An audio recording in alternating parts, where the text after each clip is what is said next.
Apa nih? Astagfirullah. Astagfirullahaladzim. Dan gue jejak kejadian gedor. Astagfirullahaladzim. Kamu ini berdosa banget.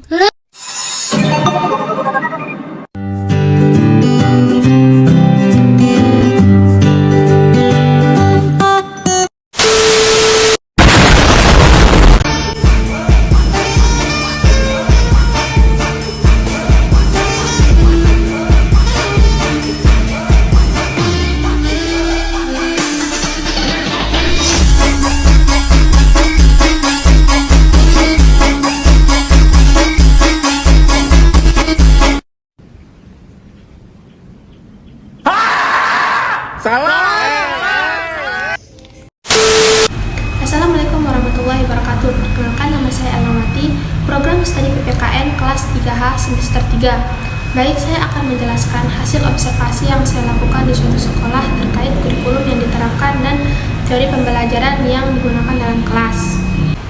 Dari hasil observasi yang saya lakukan, tepatnya di SMA Negeri 1 Labu Api, yang dimana SMA ini menerapkan kurikulum merdeka, tapi tidak jauh juga masih menggunakan kurikulum K13, yang dimana kelas 1 menggunakan kurikulum merdeka, sedangkan kelas 2 dan 3 menggunakan kurikulum K13.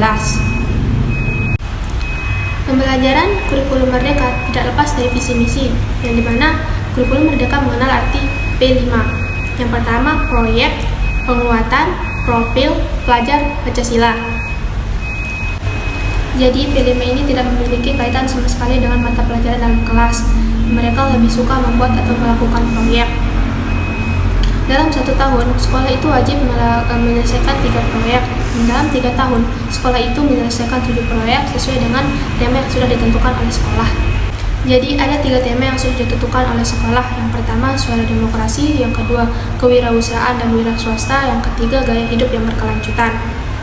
Selain itu, kami juga melakukan pengamatan dalam kelas, yang dimana terkait dengan proses atau teori pembelajaran yang sedang digunakan oleh seorang guru dalam menyampaikan pembelajaran. Nah, kemudian dalam proses pembelajaran dalam kelas, di mana pada setiap kegiatan inti tidak hanya menggunakan satu teori pembelajaran saja, namun menggunakan teori pembelajaran yang berbeda-beda.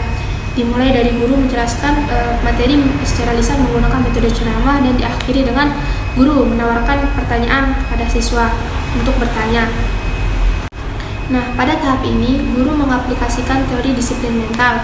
Ini sangat terlihat ketika guru memberikan penjelasan secara lisan mengenai materi yang disampaikan yang telah ada dalam buku paket yang dimiliki oleh siswa. Tahap selanjutnya ada yang namanya pemberian latihan kelompok. Setelah guru menjelaskan materi secara lisan dan disertai dengan tanya jawab ringan, siswa diminta untuk mengerjakan beberapa butir pertanyaan atau latihan soal. Ini sama dengan prinsip pengulangan materi.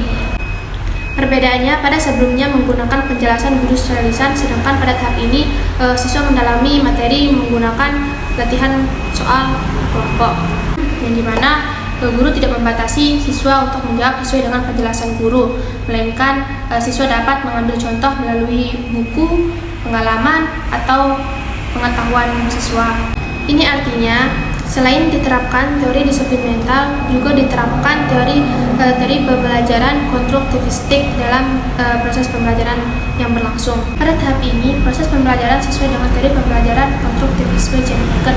Beckett berpendapat bahwa pembelajaran ditentukan karena adanya karsa individu, yang dimana artinya pengetahuan didapat dari individu. Tahap selanjutnya yaitu presentasi dan diskusi, yang dimana audiens memberikan pertanyaan terhadap kelompok yang mempresentasikan jawabannya. Pada tahap ini diterapkan teori disiplin mental, karena pada struktur kognitif siswa dikuatkan dengan teori pengulangan materi yang dilakukan secara presentasi dan diskusi.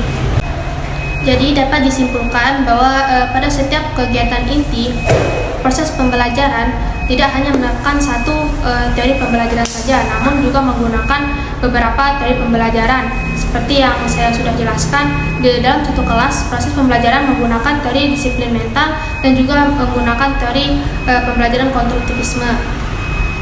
Sekian mungkin hanya itu yang dapat saya sampaikan. Kurang lebihnya saya mohon maaf. Assalamualaikum warahmatullahi wabarakatuh.